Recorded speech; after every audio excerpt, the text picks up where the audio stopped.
So 24।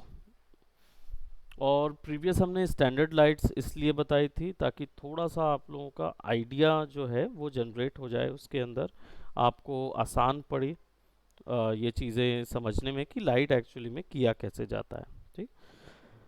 Now अब हम dive in कर रहे हैं जो हमारा मेन लाइटिंग का क्वेश्चन है, यानी कि एस जो आपका मेन पोर्शन होगा वो आर्नोल्ड लाइटिंग होगा रेदर देन पुरानी लाइटिंग जो स्कैन लाइन रेंडर के लिए यूज हो रही थी।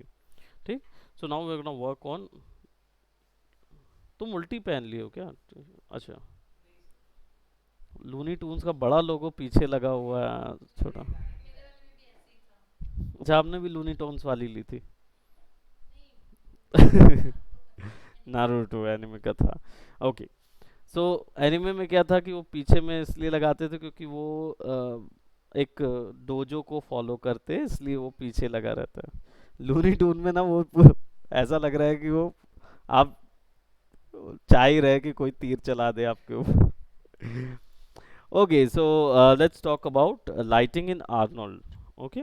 अब आर्नोल्ड की लाइटिंग के लिए आपको कोई भी प्रोडक्ट, हम लोग थ्री पॉइंट लाइटिंग में बेसिकली फोकस करेंगे। अब थ्री पॉइंट लाइटिंग होती क्या है? Talk about the lighting.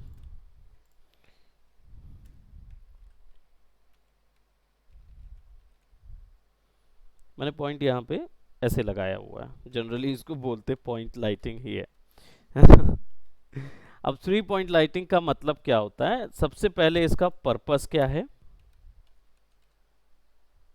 कोई बता सकता है? एनलाइटन की क्या? अरे वाह। एंड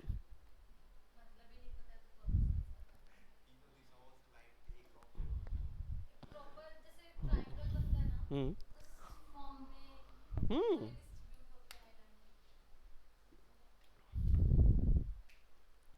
ट्राई ही नहीं करना चाहेंगे? इतना तो कर सकते। नहीं, वो अलग है। हम कलर थ्योरी पे नहीं। अच्छा, तो तुम्हें भी नहीं पता है मतलब? ठीक है, मुझे लगा तुम्हारे घर में वो रिंग लाइट लगी हुई है तो थोड़ा सा दिखने भर का है ना? ठीक। थ्री पॉइंट लाइटिंग सेटअप का पर्पस होता है टू मेक योर ऑब्जेक्ट, इसको अगर और क्लियर बोलूं, सिंगल ऑब्जेक्ट, कोई एक सिंगल ऑब्जेक्ट को लिट करने का के लिए थ्री पॉइंट लाइटिंग किया जाता है। Now what is the point in creating a three point lighting for a single object? Basically, if you are going for a product marketing or product advertisement, then your single object will be the element which has to be lit very good, right? That's why you will actually go for three point lighting. Now, what are the benefits of three point lighting? Because the benefits are basically it provides a great depth to the single object, great depth, and also provides depth with no background. That means without even having any background, your object still looks 3D. Because currently, whenever you have seen about lighting your own geometry, you might have thought that all of the renders are looking flat. Why? Because you do not have any light over there so that you can actually provide a great depth to the geometry. Right, वैसा ही। So same चीज यहाँ पे भी करेंगे, three point lighting setup बिठाएंगे, but we are going to use Arnold and not any other light setup. Why? Because Arnold is currently now Autodesk authentic lighting system, right? They had been now they had ditched all of the other software's renders, and only they are providing the Arnold. Okay, it is capable enough to give the render like a V-Ray. V-Ray rendering, right? V-Ray rendering basically is used for architectural renders, right? So it is equivalently good and equivalent to the V-Ray lighting and very easy to use. So that's why we are going to use Arnold rendering. Now we need a geometry, and I don't know, I might be having some geometries with me, so let me see.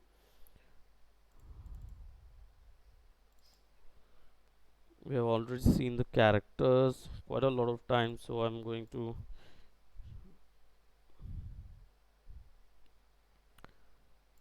take this. The texture error will be there, so remove all.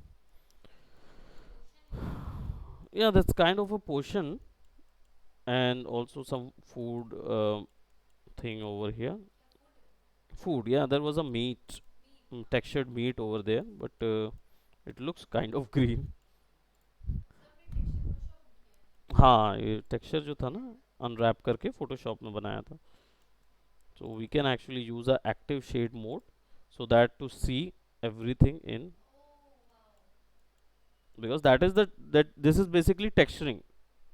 ये texture है, right. सो ये पूरा Photoshop texture है. इसके अंदर जितना भी gradient light ये सब मटेरियल के थ्रू हो रहा है. एमिशन ग्लो डला हुआ है, दैट्स वाई एमिशन ग्लो इधर पे नज़र आ रहा है, राइट. हाँ, ये पूरा इसी के अंदर हुआ है. ये अभी केवल टेक्सचरिंग है. There is nothing, no lights is involve over here. So now we need to provide a light. Let's just say this is my scene, where I just have to lit only these two three. Sometimes you guys have also gone for like creating a lot of single products by yourself. You might be creating some radios, you might be creating some. There are times that you only will get the job to create a single geometry, such as like guns or single props, right. So at that time you need to provide that with a render. You don't need to do the exact rendering, because it only goes for the games. So in the Unreal Engine there is a separate artist who's going to do that for you, but you need to provide a separate thought behind your geometry, behind your 3D mesh, whatever you are creating. So at that point, what I'm gonna do, I'm gonna add Arnold, right, from here. It has to be create. You, if you are getting any reflection, you can actually turn off the lights if you want, or otherwise you will have to suffer. Mhm. हाँ, ये वाली देखो, ठीक है. हाँ, उनको तो फर्क ही नहीं पड़ना है. चश्मा पहने दिक्कत नहीं, रिफ्लेक्टिव लाइट्स आएंगी नहीं. ओके. All right. सो यहाँ कॉर्नर पे आर्नोल्ड लाइट का ऑप्शन होगा. Why it is so simple that this light is actually convertible to any type. That's why you just have to pick one light. There is no confusion of having a spotlight, having a directional light or anything. You don't need to be worried about it, because you just need to select only one light. It will perform role of all of the other types. Okay. So now, what are the parameters you use or you should do before you are going for a 3 point lighting? First, you need to create a background. Yes, I have already told you about that.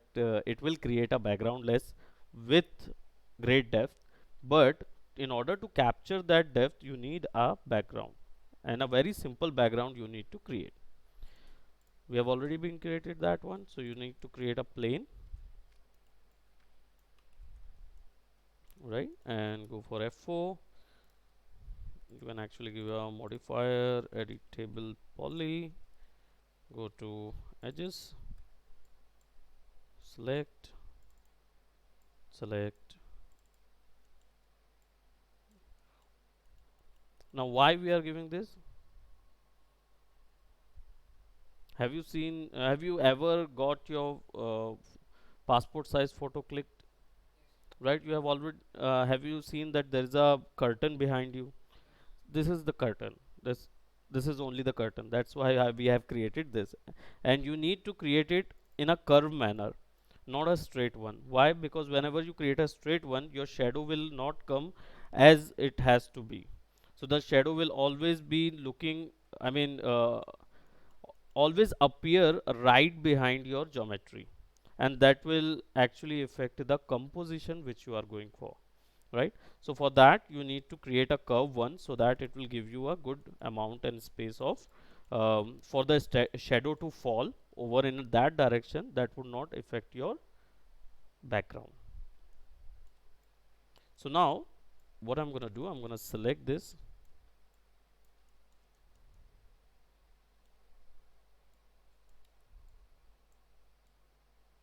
Okay, this we cannot affect because this is going to actually mess up with the geometry, so we'll have to do something like this. We'll have to create and give it something like that, and then what I'm gonna do, I'm gonna go for the bottom one,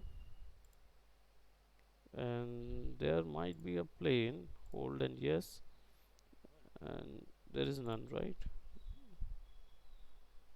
There's no curve available, the nerves curve which we actually used to apply, but it is not available there, so no issues. We'll apply a mesh smooth so that it will actually be smoothened up. Okay. Mesh smooth is actually lower form of turbo smooth, right? It was earlier one. This plugin has been since the start with the 3ds Max. Then after that, later on they had introduced turbo smooth, and then after that, open subdiv is actually introduced. So in the open subdiv, the mesh will actually be very low poly, but still it seems it gives you the idea of a higher poly design. Okay, so turbo smooth is actually advanced format of mesh smooth. It will provide you a great amount of spreading around the geometry, the poly spreading around the geometry. All right, so what I had done, I had actually given a very simple kind of this. Okay, now the parameters, what you have to do when you are going for a 3-point lighting. First you need to set up a camera. In order to set up a camera, you need to go for, it is not mandatory to set up a camera, because you can act all the time, you can set it like this, right? You can go on and set it according to this could also behave, the perspective view also could behave as a camera, but I'm suggesting to have a camera so that you could have a experience with the cameras and what and their properties, which actually you will get inside of it. So for the cameras, you need to go to create, go for a standard one. You can go for an Arnold camera as well. There are VR cameras, fisheye, spherical, and cylindrical cameras. These are the lens distortion cameras. So currently you don't need to use these, because in the 3-point lighting you won't be needing any lens distortions. So don't go for this right now. Go for standard, and here you will get a physical, target, and free. Physical term, I had earlier told in the earlier classes that whenever you see a physical term, that means that this particular physical geometry or a component is actually going to behave like a real world geometry. Like if I am going for a physical camera, if I am going for a physical light, if I am going for a physical texture, if I am going for a physical geometry, that means all of those geometries or components are going to behave or based on a real world parameters. So I'll go for a physical one. That means this camera is actually behave like a real camera. You just have to click and drag, and as you can see, your camera also has a screen here, even though that doesn't work, but it gives you a feeling of a real camera. Here you will see all the setups and everything. So now this camera actually uh, comes with a target itself, right? It has a target which helps you to focus the geometry or wherever you wanted your geometry to be. As you can see, I could put it right over here, and the properties of the camera you will find it the modify section. Here you will find all of the properties. Now exactly, I am sure that you might have used your cameras of phone, where you will find the exposure, f-stop, aperture, all of those options, which actually when you go a deep inside of your cameras, you will find all those values. Similar, all those values you are going to find over here, right? So as you can see, there's a basic option where you will have the target and also a show cone, which is currently you're looking at, which is the frame. And when you go for a show horizon line, and you go for a camera, physical camera, there you can able to see. Currently you cannot able to see because the background is there, but let me hide that. You will see the horizon line. This is the horizon line, right?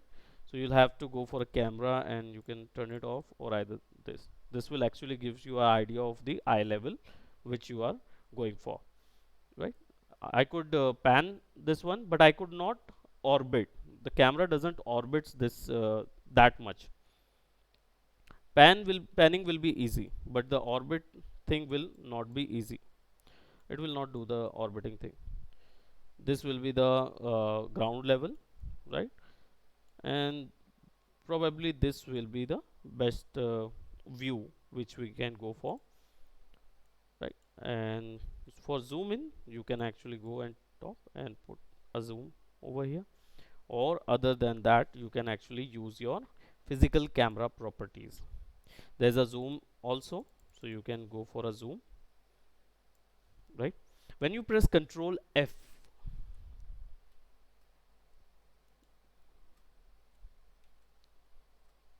oh yeah, when you use that Control F, you will be actually having a safe frame over here. Though the safe shape, no, safe frame. So whenever you see this safe frame, this means this is the area that will be rendered, right? In perspective view, you might be finding this safe frame will be,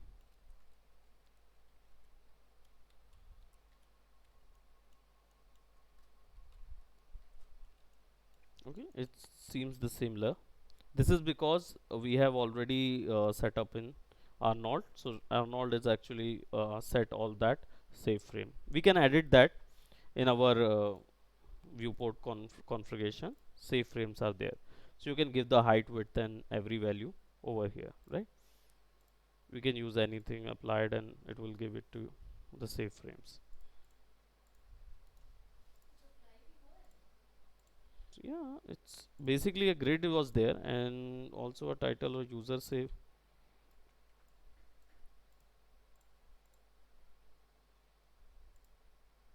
See, we'll be looking at all the save frames, so you will get the idea ki which portion will be the most, right? So you can actually turn this off, apply if you wanted to go for. Other than that, I'll be going for a physical camera, right? So this will be the area where I could be looking at it. Shift F is the shortcut to toggle that. Shift F. Now I'll go for zoom in, right? I could use focal length for that also, which could create a certain depth of field, right? There is a preset also which is 35 full frame, and other devices, if there is any devices you wanted to copy like Nikon, Canon or 4/3 type of presets, then you can go for this preset is basically like a uh, color profiling, where you will select the particular imitation device which you wanted your camera to be imitate all the properties from that device, so you can use that. Now there is a lens, as we have seen that zoom is also available, aperture is also available. You guys have known about the aperture and f-stop. Do you guys are aware about it? Okay, none had done their cinematography. You have done it. No. What this? You have thoda sa. In here, have you taken any classes of cinematography? No. It is in your course or not? But you haven't taken it yet.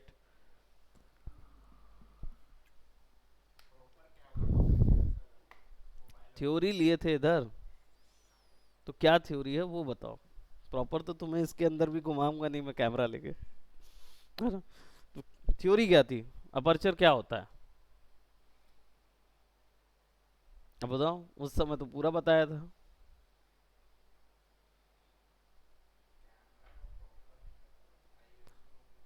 हाँ, तो ISO क्या होता है? White balance. Aperture क्या होता है? F stop क्या होता है? एफ स्टॉप कैमराज में देखे थे एफ स्टॉप?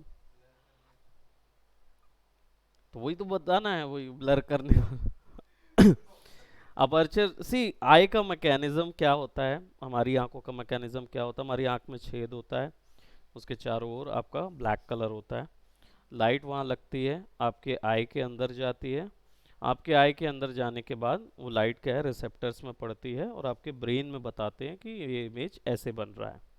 ठीक है, एक over simplification of your I mechanism. Camera जो है उसी मैकेनिज्म में बना हुआ है।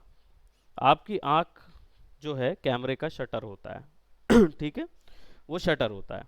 और शटर सॉरी, आपका जो अपर्चर है वो आपकी आंख का आइरिस होता है, गड्ढा होता है। ठीक, और उस पे शटर जो होता है वो आपकी आईलेट्स हैं, ये मान के चलें। अब जब भी कोई इमेज पड़ती है कहीं पे, मतलब फॉर एग्जांपल अगर कैमरा के सामने कोई इमेज है, सूरज की लाइट आती, तो आपने जब क्लिक करते हैं आप, तो वो कुछ देर के लिए शटर ओपन होता है और वैल्यू यानी लाइट अंदर जाती है, तो वो लाइट होल्ड करती रहती है इसकी कलर इंफॉर्मेशन, और वो अंदर जाती है, शटर बंद हो जाता है। और वो जैसी लाइट अंदर जाती तो वो जाके किस पे पड़ती है? एक सेंसर पे, जो हमने रिसेप्टर्स की बात की वहाँ पे फिल्म होगा।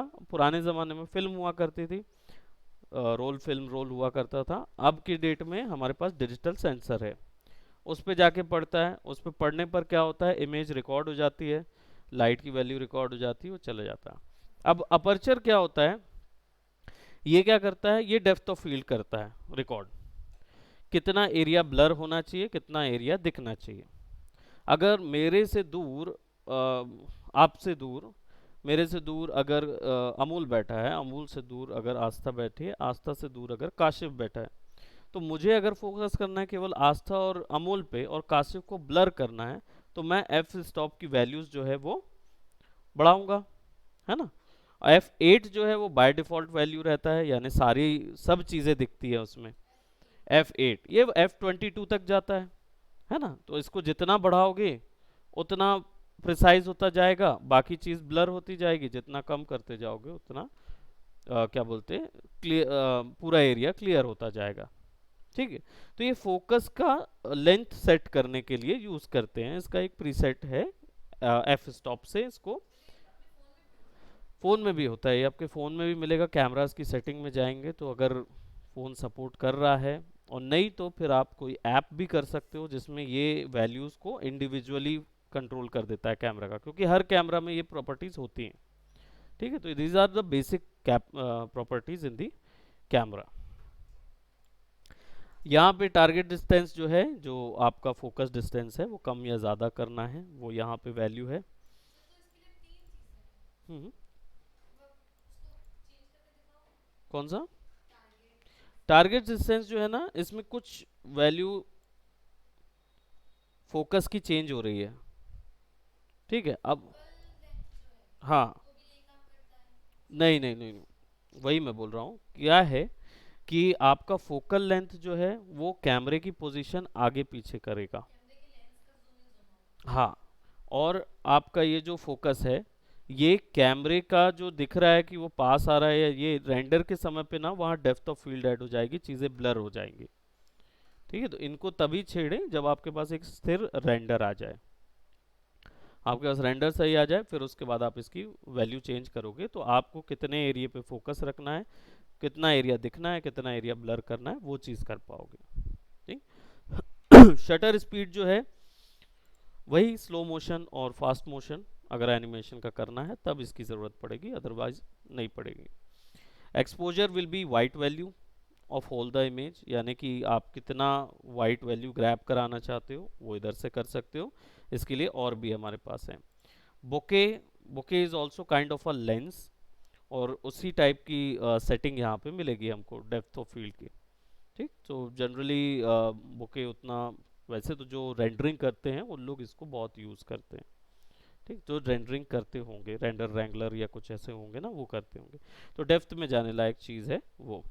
If there is any lens distortion, currently none, देना चाहते हैं तो दे सकते हैं। लेंस डिस्टॉर्शन पता है ना? बिल्कुल नहीं।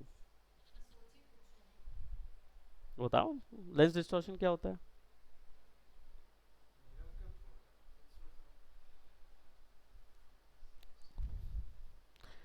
मतलब पूरा दूर दूर तो फोन भी नहीं चलाए जीवन में। फोन चलाए ना तो अच्छा चलो फोन में तो आपके दिखेगा भी नहीं, समझ भी नहीं आएगा। फिश टैंक देखे हो? अब फिश टैंक के उस पार देखे हो? तो जहां आप इधर से उस पार देखते हो तो इमेज डिस्टॉर्ट नजर आती है। फिश टैंक चौकोन वाला नहीं, बाउल वाला। हाँ, क्या हो जाता है ऐसे ऐसे क्या हो? लेंस कैसे होता है, चलो ठीक है। आपने सिंपल सा फैक्ट है, वैनिशिंग पॉइंट पता है? 3 पॉइंट, 2 पॉइंट, 1 पॉइंट परस्पेक्टिव। तुम्हें तो नहीं पता होगा। 1 पॉइंट परस्पेक्टिव जब आप, अच्छा आपको भी नहीं पता है, ठीक है। हाँ हाँ हाँ, बोल रहे। जब रोड में खड़े होते हो सीधा देखते हो तो सारी चीजें एक जगह पे जाती रहती हैं। रोड पे खड़े होके सीधा देखोगे तो दूर तक देखते रहो जहां तक नजर जाती है, तो आपको लगेगा कि जो भी चीज डेप्थ पे दूर जा रही है वो छोटी होती जा रही है। छोटी होते होते होते होते वो एक पॉइंट पे जाके आपको नॉन विजिबल हो जाती है। आप कंप्यूट नहीं कर पाते हैं कि वहां क्या क्या चीजें दिख रही हैं। वो लेंस डिस्टॉर्शन होता है। क्योंकि वहां पे इवन हमारी आंख जो है वो एक सर्टेन रेंज, 1 किलोमीटर 2 किलोमीटर बोलते हैं ना, उसके बाद से देख नहीं पाते। हाँ 1 किलोमीटर तो देख सकते हैं। जिसकी सही आंख हो, हमारे टाइप नहीं है ना। तो आपका चश्मा लगा है ना, ये हम उसकी बात कर रहे हैं जिन्होंने बिल्कुल कभी कुछ ना देखा है जीवन में, है ना, उसकी बात कर। तो वो डिस्टॉर्शन होता है वो लेंस। 2 पॉइंट पर्सपेक्टिव में फिश आई लेंस होता है। फिश आई लेंस में क्या होता है, मछली का जो बाउल होता है ना, ऐसा बाउल आपने देखा होगा, कांच का क्लियर बाउल, उसको रख के अगर आप देखोगे तो अब आपको क्या नजर आएगा कि यहाँ और यहाँ दो जो इमेज बनती है वहाँ स्क्यू होता है और बीच पे इमेज बड़ी नजर आती है। क्यों? क्योंकि बाउल में कर्व होता है और वो कर्व के कारण बीच की इमेज बड़ी और इधर इधर छोटी इमेज, तो वहां बनता है 2 पॉइंट पर्सपेक्टिव। 3 पॉइंट पर्सपेक्टिव जब आप बहुत हाई अल्टीट्यूड में खड़े हो जाते हैं और नीचे की तरफ देखते हैं। हाई अल्टीट्यूड में जब नीचे, हाई अल्टीट्यूड यानी कि जब आप या तो आप ऐसा एज्यूम करो कि आप भाई चींटी हो और चींटी से कोई चीज़ ऊपर देख रहे हो, तो बहुत ऊपर जाएंगी, इधर भी डिस्टॉर्शन होगा, इधर भी डिस्टॉर्शन होगा, ऊपर में भी डिस्टॉर्शन होगा, अगर आप चींटी की नज़र से पूरी उसको देख रहे हो। तो ह्यूमन तो उस चीज़ में नहीं देख पाता। ह्यूमन एक तरीके से 5 पॉइंट परस्पेक्टिव्स देख रहा होता है, क्योंकि वो एक साथ 1 2 3 तीनों परस्पेक्टिव को एक साथ देख के कंबाइन कर सकता है। Human is very much advance being comparatively ant, है ना। तो हम एंट की बात इसलिए कर रहे हैं कि अगर एंट देख रहा होता तो वो ऐसा देखता। ठीक। सो ये डिस्टॉर्शंस यहाँ से बनाए जा सकते हैं। ठीक है, ये डिजिटल वाला है इसलिए आपको थोड़ा सा ज़्यादा इस पे बैठ के अध्ययन करना पड़ेगा कि इसमें डिस्टॉर्शन कैसे और कहाँ जा रहे हैं। ठीक, डिपेंड करता है। मिसलेनियस यानी कुछ और ऑप्शंस इसके अंदर मिलेंगे, रेंज, फार नियर रेंज, रेंडरिंग के रेंजेस के बारे में बात कर रहा है, तो आप एक दो बार रेंज कर करके कम या ज़्यादा कर करके वैल्यूज़ को कैलकुलेट करने की कोशिश कीजिए, आपको कुछ इफेक्ट समझ आएंगे। So this is physical camera setup. अभी हमने फिजिकल कैमरा स्टैब्लिश कर दिया। नाउ अब क्या करेंगे,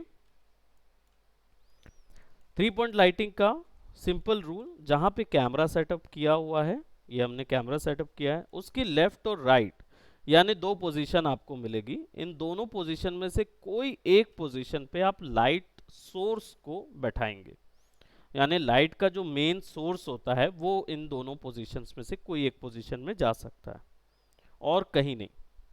for now, for 3 point lighting setup, जब हम सीन लाइट करते हैं तो उसमें वो देखते हैं कि लाइट सोर्स कहाँ पे है, वो एक अलग चीज़ है। बट 3 पॉइंट लाइटिंग सेटअप जो है, इसमें आपको स्टूडियो लाइटिंग भी बोलते हैं इसको, तो इसमें आप लेफ्ट और राइट पे ही रख सकते हैं, यानी कैमरा के बगल पे ही एक लाइट होता है जो मेन फोकस मार रहा होता है।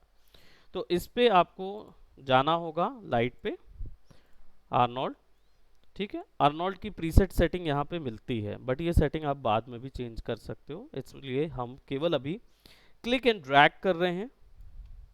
ठीक, सो अर्नोल्ड की जो बेसिक लाइट आपको मिलेगी वो मिलती है एरिया लाइट, यानी इसको क्वाड लाइट भी बोलते हैं। यानी लाइट का जो एमीटर है वो क्वाड शेप का होगा, यानी इधर से लाइट पड़ेगी। ये छोटे सीन्स को भी लिट करने के लिए यूज होता है, छोटे सीन्स को।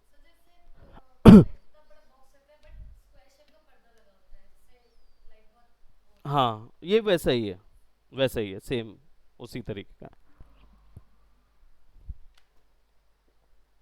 कर पा रहे हैं इमेजिन? तो यहाँ पे क्या करना है, आपको इधर से लगाना है। ठीक है, अब इसका टारगेट जो है you will have to select, और जो अब इसकी वैल्यू अगर आपको देखना है कि ये काउंट भी हो रही है कि नहीं, स्टैंडर्ड में जाके हाई क्वालिटी ऑन करेंगे, देन यू कैन सी कि आपका लाइट जो है वो एक्चुअली काउंट या कंप्यूट हो रहा है कि नहीं। ठीक, ये पहले से बता देता है। अगर मैं यहाँ पे जाऊँ और कैमरा, फिजिकल कैमरा में रहूँ, तो सी हल्का सा शेडो बन रहा है। अब ये एक्यूरेट काउंट होती जाएगी, काउंट होती जाएगी, वो करता जाएगा। लेकिन रेंडर में चेक करने के लिए आप इस पे रेंडरिंग ऑप्शन ऊपर में दिया है, रेंडर फ्रेम विंडो, इस पे क्लिक करेंगे। इस पे क्लिक करेंगे तो ये आपका ये ऑप्शन दे देगा। When you click on render it will give you some option. इसमें बिट मैप का कुछ प्रॉब्लम आ रहा है। क्या प्रॉब्लम आ रहा है, लेट्स सी।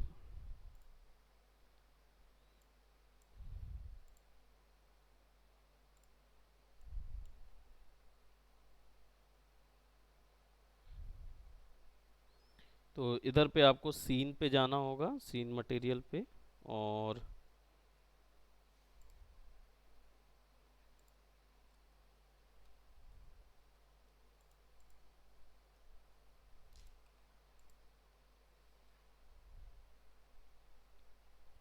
नंबर 39,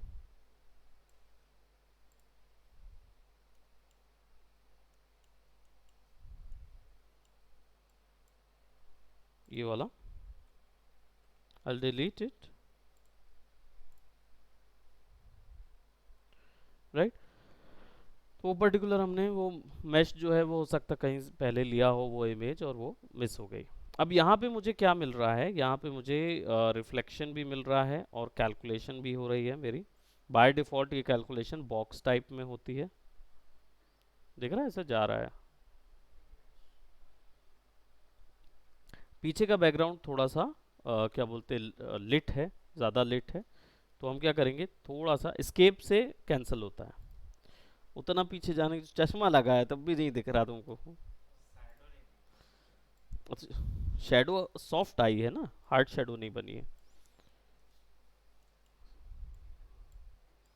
क्या करेंगे, एक और अर्नोल्ड पे सरफेस ले लेंगे, और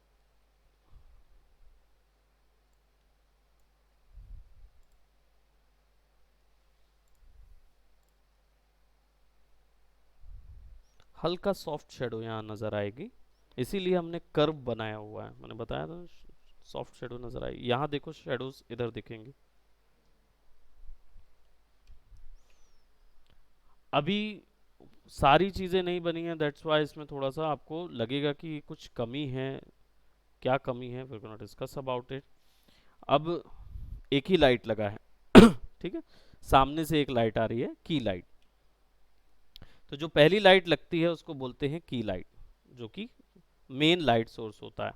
अब मेन लाइट सोर्स का पावर जो है वो कैसे कैलकुलेट हो, कहाँ से कैलकुलेट होगा, so will go by perspective. और जैसे ही सेलेक्ट करेंगे, मॉडिफायर में जाएंगे, लाइट ऑन एंड ऑफ की प्रॉपर्टी यहाँ से देखी जा सकती है। इधर पे ज़रूरी नहीं है हर बार दिखे, बट आप ऐसे करके देख सकते हो। नहीं होगा, नहीं आएगी, लाइट की वैल्यू कुछ नहीं दिखेगी। और टारगेट डिस्टेंस, अगर टारगेट चाहिए है, नहीं चाहिए, किस चीज़ के कारण, क्योंकि लाइट ऑफ हो जाएगी तो बैकग्राउंड लिट कैसे होगा, है ना। उसी पे तो शेडो कैलकुलेशन हो रहा है, शेडो उसी पे जा रहा है, इसके कारण से लिट जो है वो क्या बोलते हैं, लाइट जो है वो ऐसा इशू कर रही है, बैकग्राउंड जो है वो एक्ट अप कर रहा है। यहाँ पे कौन सा मटेरियल लगाया है? आर्नोल्ड का स्टैंडर्ड सरफेस मटेरियल लगाया है, बस और कुछ नहीं है उसमें, क्योंकि आर्नोल्ड के शेडर आर्नोल्ड में ही अच्छे से रेंडर होंगे, वो आर्नोल्ड के ही हैं, तो आर्नोल्ड के शेडर आर्नोल्ड में ही अच्छे से रेंडर होगा। ठीक। शेप में लाइट का शेप जो है वो क्वाड है, ठीक है, ये इस तरीके का शेप है। अब इसको चेंज कर सकते हो अलग अलग टाइप से, पॉइंट कर दोगे तो it will be point light, यानी जो लाइट बल्ब होता है उसकी तरह रहेगा। इसको चेंज करके डिस्टेंट कर दोगे तो एक डिस्टेंस लाइट जो होती है, यानी एक तरफ से फोकस मारने वाली लाइट जो होती है वैसी लाइट आएगी। स्पॉट कर देंगे तो स्पॉट लाइट आएगी।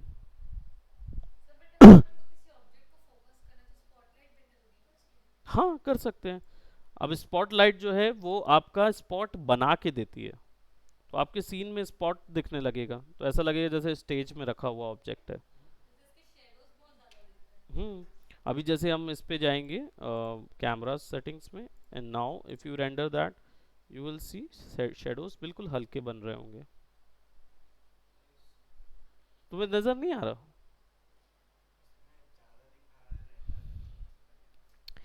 सबसे बड़ा प्रॉब्लम ये है कि कंप्यूटर का पढ़ाई नहीं की है।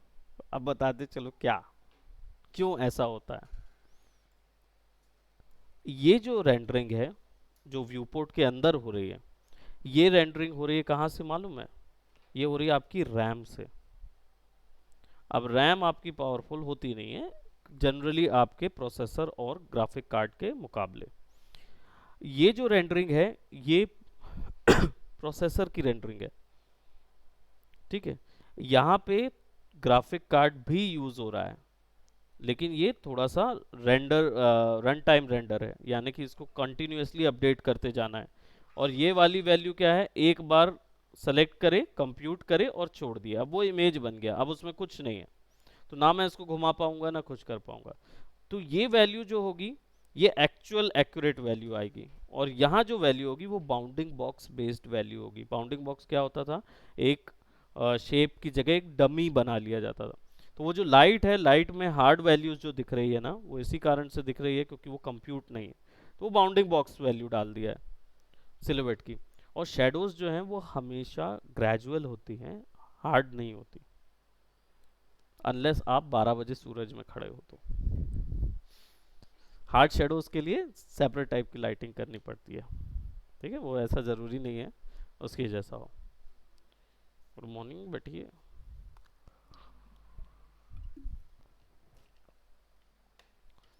अब जब जागे तभी सवेरा।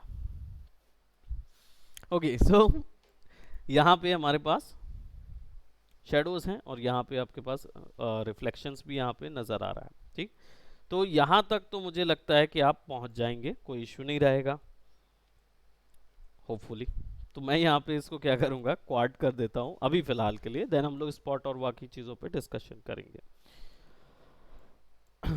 अब क्वाड की जैसा एक और लाइट, अब क्वाड की इंटेंसिटी और मल्टीप्लायर जो है वो आपको यहाँ मिल जाएगी इंटेंसिटी के अंदर, ठीक है। इसकी वैल्यू 1 है और एक्सपोजर 6 है। अभी एक्सपोजर थोड़ा ज़्यादा है उसके अंदर, ठीक है, लेकिन 6 value is not too much, ज़्यादा नहीं है, इट्स फाइन। तो आप इसकी इफेक्ट को अगर कम या ज़्यादा करना चाहते तो 1.0 दिख रहा है, उसको 0.5 कर देंगे तो अब एक्सपोजर रेजोल्यूशन कम हो जाएगा। भले ही पावर 6 रहेगा लेकिन रेजोल्यूशन कम हो जाएगा। तो आपका ये पुराना रेंडर था, इसकी कॉपी निकालनी है तो एक विंडो पे क्लोन करके रख लीजिए और फिर इसको रेंडर, ताकि आप दोनों रेंडर की वैल्यूज को कैलकुलेट या कंपेयर कर सकें। यहाँ एक्सपोजर ज़्यादा था, यहाँ एक्सपोजर कम है। ज़रूरी नहीं है कि हर हर एक लाइट पे भर भर के एक्सपोजर डाल दिए जाएं, ज़रूरी नहीं है, क्योंकि बस एक्सपोजर डाल दो, चीज़ बड़ी चमकनी चाहिए, ऐसा नहीं होता। सीन के अकॉर्डिंग ड्रामा मूड ज़रूरी है, ठीक है, वो क्रिएट करने के लिए ही 3D लाइटिंग आर्टिस्ट को हायर किया जाता है, वो मूड्स पे ध्यान रखना होता है। तो अभी देखिए यहाँ पे कम एक्सपोजर है, यहाँ पे थोड़ा ज़्यादा एक्सपोजर है, ठीक, डिपेंड करता है, इसमें ज़्यादा डेप्थ वैल्यू नज़र आएगी, शेडो थोड़ी ज़्यादा डार्क होगी। यहाँ पे शेडो कुछ कुछ जगह पे प्रिसाइजली डार्क होगी, थोड़े कलर में यहाँ डार्क। हाँ, ये थोड़ा सा ज़्यादा वो लगे, तो वही है, डिपेंड करता है हमें कैसे कौन सा वैल्यू लेना है। नहीं, ये तो बनाए ही इस क्लास में नहीं था, ये तो अलग क्लास का वर्क है। नहीं नहीं, वो टेक्सचरिंग का पार्ट है, एमिशन ग्लो है वो, एमिशन ग्लो बताया है क्लास में। हम्म, होगा पता नहीं कौन सी क्लास में देखना पड़ेगा, जो क्या बोलते हैं ग्लो डालना होता है एमिशन के लिए, तो आप एमिशन का नोट देखे हो ना आपने, आ- आपके जो मटेरियल में किए हो अभी तक, गए हो पूरे वैल्यूज नीचे तक, ओपेसिटी वगैरह देखे हो आपके चलो स्लेट एडिटर में बता भर देता हूँ। ये देखो, ये स्लेट एडिटर है, ये एमिशन है। देखो ये कलर गया हुआ है कौन सा, रैम्प, इसीलिए यहाँ रैम्प नज़र आ रहा है आपको। कलर ग्रेडियंट, रैम्प क्या होता है, ग्रेडियंट होता है। तो ये जो ग्रेडियंट नज़र आ रहा है ना डिफरेंट कलर्स का, वो इसके कारण से, क्योंकि यहाँ पे रैम्प लगा हुआ है। हाँ, ये रैम्प नॉट लगाया हुआ है, और इसको कहाँ डाल दिया है, एमिशन। एमिशन क्या होता है, कलर का ग्लो होता है। तो एमिशन पे डालेंगे ना, तो कितना ग्लो करना है वो यहाँ से सेट होगा, और कौन सा कलर ग्लो करना है वो यहाँ से सेट होगा। वो यहीं से हो जाता है, पोजीशन और पॉइंट वैल्यू से। हाँ, ले सकते हो, इनकी नहीं, प्रज्वल लोग की क्लास में है ये। हाँ, उस पर देख लेना, है ना, वो लोग से बोल सकते हो कौन सी क्लास का है, तो मिल जाएगा। तो ये सिंपल, इसको सेलेक्ट कर रहे हैं, एक रैंप डाला हुआ है बेस कलर पे, और एक डाला हुआ है एमिशन कलर पे, और बस इसको सेलेक्ट करके रैंप लगा दिया। एक रैंडम डायरेक्शन पे मैंने यहाँ पे घुमा दिया, टाइप यू पे डाला हुआ है, डायगोनल कर सकता हूँ तो वो डिफरेंट आएगा, है ना, सबका अलग अलग डायरेक्शन रहेगा। Now so we had already done the rendering, और यहाँ पे हमने एक्सपोजर वगैरह देख लिया। अब बारी आती है, जब मेन की लाइट लगती है, तो जो बाकी वाले हिस्से होते हैं वो एक्चुअल में क्या हो जाते हैं, डार्क हो जाते हैं। ठीक, ऑन दिस पोर्शन यहाँ पे उतना डार्क नहीं हो रहा है। रीज़न ये चीज़ का है क्योंकि आर्नोल्ड जो है वो वैसे ही थोड़ा सा एक एक्सपोजर ब्राइटनेस देता है। ठीक, तो आप उसको क्रिएट ज़रूर कर सकते हैं, बट कुछ एक सेटअप मैं पहले डाल दूं, फिर उसके बाद बताऊंगा कि एक्सपोजर आप मैनुअली भी कंट्रोल कर सकते हैं पूरे सीन का। यहाँ तक समझ आया कि अभी पूछूंगा मैं नेक्स्ट क्लास में, तो याद रखेंगे, सबसे भी पूछूंगा मैं, ठीक है। अब यहाँ पे लाइट के आर्नोल्ड पे जाएंगे। दिस विल बी अवर की लाइट, ये हमारा मेन लाइट सोर्स था ना, तो इसका नाम भी आप की कर सकते हो ताकि आपको याद रहे, है ना। अब ये दूसरा जो लाइट होता है वो इसके अपोजिट में लगता है, यानी कि अपोजिट डायरेक्शन। अब ये ऐसा अपोजिट 90 डिग्री अपोजिट डायरेक्शन नहीं होता, वो ये रेंज होती है, डिस्ट्रीब्यूट करना होगा, क्योंकि यहाँ से लाइट पड़ेगी तो शेडोज यहाँ बनेंगी, और यहाँ शेडोज बनेंगी तो हो सकता है कि बहुत ही स्ट्रॉन्ग शेडोज बन रही हूँ। तो ज़्यादा स्ट्रॉन्ग बनती हैं तो क्या होता है, सीन जो है ना वो फ्लैट हो जाता है, क्योंकि डिटेल्स जाता है, राइट। सो हम यहाँ पे 120 डिग्री के एरिया में कहीं पे भी पुट कर सकते हैं। Will have to select another light और उसको इधर से इधर पुट कर देंगे, तो ये क्या करेगा, कंपनसेट करेगा उसकी शेडोज को। 120 नहीं बनेगा, ये 60-90 लगभग, मैंने बोला उसकी रेंज पे आप कभी दे सकते हो। नहीं नहीं नहीं नहीं, यहाँ ये एरियाज आप नहीं ले सकते, ये एरिया नहीं ले सकते, आप यहाँ से लेकर ये एरिया ले सकते हैं। ठीक, ये क्यों ले रहे हैं हम, क्योंकि यहाँ से अगर लाइट पड़ रही है तो इधर शेडो बन रही होगी, तो उन शेडोज को कंपनसेट करने के लिए उनमें कोई लाइट मारनी पड़ेगी ताकि वो एकदम फ्लैट ना हो और ज्योमेट्री की डिटेल्स लॉस ना हो। तो इसलिए आपको सेकेंड लाइट डालनी होती है, जिसको बोलते हैं, क्या बोलते हैं,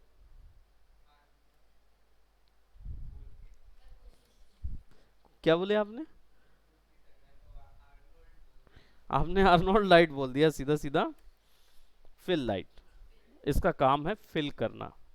ठीक, तो this will be filling option. तो ये क्या करेगी, अब यहाँ देख रहे हैं इतनी लाइट वो थी, अब ऐसे डालेंगे ना तो बहुत ज़्यादा लाइट आएगी, लेकिन प्रीवियस में अब थोड़ा हल्का हो जाएगा। लेकिन प्रॉब्लम ये चीज़ की है कि फिल लाइट जो है वो सेम कलर की नहीं हो सकती। इट्स नॉट अ प्रॉब्लम, हमने जो लगाया वो सेम लाइट इंटेंसिटी की नहीं हो सकती। पावर जो होगा वो सेम नहीं होगा की लाइट से, जैसा आधा होगा की लाइट का आधा, एग्जैक्टली आधा। तो यहाँ पे अगर 6 है, 0.5 लगाया था वहाँ पे, इसमें 0.5 लगाया था, तो यहाँ का 6 का 3 भी कर सकता हूँ, या इधर का 0.25 कर सकता हूँ। आप दोनों के का बीच का वैल्यू लगा सकते हो। 0.25 से अगर आपको जम रहा है तो वो कर लीजिए, नहीं तो सीधा सीधा यहाँ से वैल्यू लगा दो। तो अब क्या होगा, अब जो लाइट होगी वो बहुत डिफरेंट आएगी।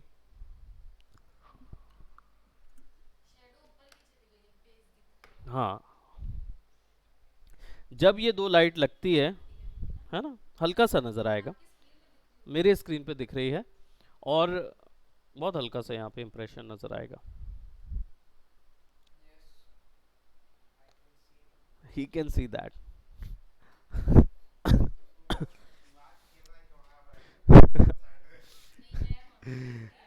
ये क्या है, मेन क्या होता है जब आप ये दो लाइट लगाते हैं ना, तो सीन में बैकग्राउंड हो जाता है फ्लैट, पूरा फ्लैट हो जाता है। तो आप यहाँ पे देखोगे तो आपको पूरा सिलुएट नजर आएगा, पूरा फ्लैट नजर आएगा। There is no depth between this and this, depth नजर नहीं आती है। अब डेप्थ नजर लाने के लिए आपको, नजर आने के लिए है ना, तो आपको यहाँ पे एक और लाइट लगानी होगी, विच इज रिम लाइट।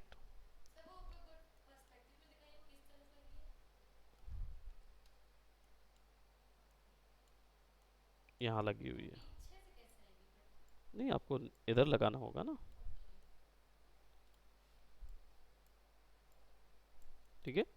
ये जस्ट अपोजिट इसके लगेगी इधर, और ये क्या करेगी, ये रिम बनाएगी। Not exactly kind of T shape, but आपके पास रेंज है, यानी आप यहाँ से यहाँ तक की आपके पास रेंज है, यहाँ से यहाँ तक की लाइट की रेंज है। इस तरफ लगाते तो ये इधर आ जाती, ये इधर आ जाती, चेंज बस करना है, ठीक है। और हर बार केवल 3 ही लाइट लगेगी ये जरूरी नहीं है। It's a 3 point light setup, यानी की लाइट एक लग सकती है, दो भी लग सकती है की लाइट। आप इधर दो लगा सकते हो, तीन चार लगा सकते हो इधर से, लगा सकते हो, पर मतलब नहीं निकलेगा, क्योंकि आपने फिल लाइट के एरिया पे की लाइट लगा दी है ना, तो आप डिस्टर्ब होगा। अब आप ये लाइट क्यों, कहाँ देखे होगे आपने ऐसी लाइट्स, जैसे आपने गाड़ी के शोरूम में देखी होंगी, जब गाड़ी रखी रहती है उसके चारों ओर ऊपर से लाइट लगा देते हैं, सेम लाइट्स पूरी जगह लगती है, there is no compensation light. Cloth shop में इतनी ढेर सारी की लाइट नहीं लगा दे, देखे हो आपने? अच्छा, नहीं अच्छी जगह गए हो मतलब, ठीक है। कहाँ? एक्सेस, है ना। खैर, तो व्हाट आई एम सेइंग कि इस पोर्शन पे जो लाइट्स आप देखते हैं, फुटबॉल सॉकर वाला एरिया होता है ना, इन सब जगहों पे केवल की लाइट्स लगी रहती हैं, है ना। तो उस जगह पे आपको कंपनसेशन लाइट नहीं मिलेगी। उनका मेन मकसद ही होता है कि वो पूरी शेडोज को गायब कर देना ताकि कैरेक्टर दिखे, इसलिए वो लाइटिंग की जाती है, ठीक।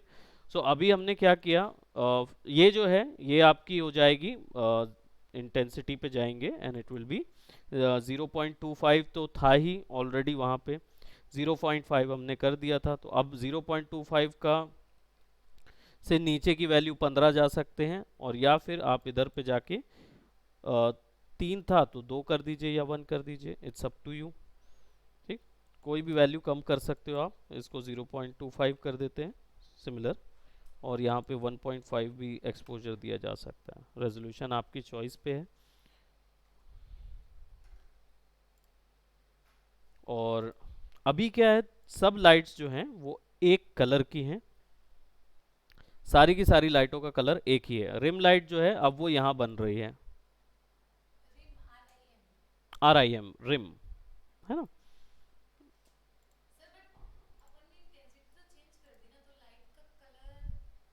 लाइट का कलर जो है वो केवल मूड्स के, हाँ, as in warm light and cool light देने के लिए आप लाइट का कलर यूज करते हैं। ठीक, तो उस मूड सेटअप पे हम लोग नेक्स्ट क्लास में जाएंगे, will complete all those lighting problems and everything. ठीक, तो रेंडर को और इम्प्रूव करेंगे। ठीक, इसी रेंडर पे वर्क करेंगे।